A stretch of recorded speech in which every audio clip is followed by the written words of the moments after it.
कैसे हुआ हनुमान और राम का मिलन, आइए जानते हैं। जब रावण पंचवटी महाराष्ट्र में नासिक के पास माता सीता का अपहरण कर श्रीलंका ले उड़ा, तब राम और लक्ष्मण जंगलों की खाक छानते हुए माता सीता की खोज कर रहे थे। ऐसे कई मौके आए जब उनको हताशा और निराशा हाथ लगी।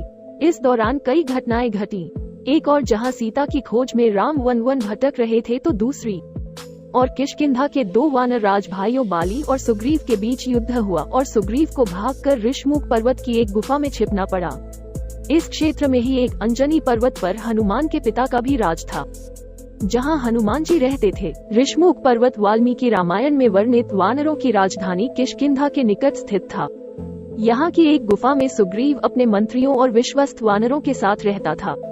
राम और लक्ष्मण सीता की खोज करते हुए इस पर्वत पर पहुँच रघुनाथ जी फिर आगे चले।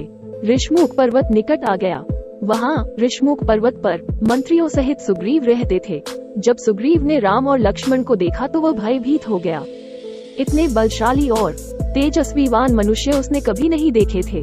वो भागते हुए हनुमान के पास गया और कहने लगा कि हमारी जान को खतरा है। सुग्रीव को लग रहा था कि कहीं ये बाली के भेजे हुए तो नहीं हैं। सुग्रीव ने हनुमान जी से कहा कि तुम ब्रह्मचारी का रूप धारण करके उनके समक्ष जाओ और उसके हृदय की बात जानकर मुझे इशारे से बताओ।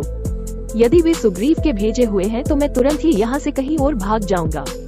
बाली सुग्रीव का किष्किंधा राज्य। तुंगभद्रा नदी दक्षिण भारतीय प्रायद्वीप की एक पवित्र नदी है, जो कर्नाटक तथा आंध्र प्रदेश में बहती है।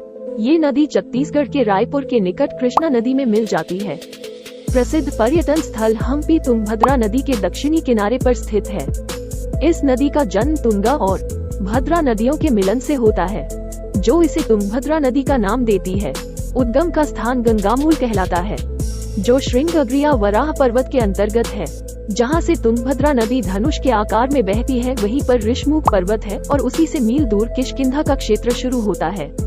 इस पर्वत के नजदीक ही कर्नाटक का प्रसिद्ध शिव का मंदिर विरूपाक्ष मंदिर है, जो हम्पी के अंतर्गत आता है। यह आज के बेल्लारी जिले में स्थित है। यहाँ से गोवा पश्चिम उत्तर में उतनी ही दूर है जितनी दूर तुंगभद्रा का उद्गम स्थान। गंगामूल से गंगावती और गंगावती से गोवा। गंगावती के पास ही किष्किंधा राज्य था, जो कर्नाटक और आंध्र प्रदेश की सीमा पर स्थित है।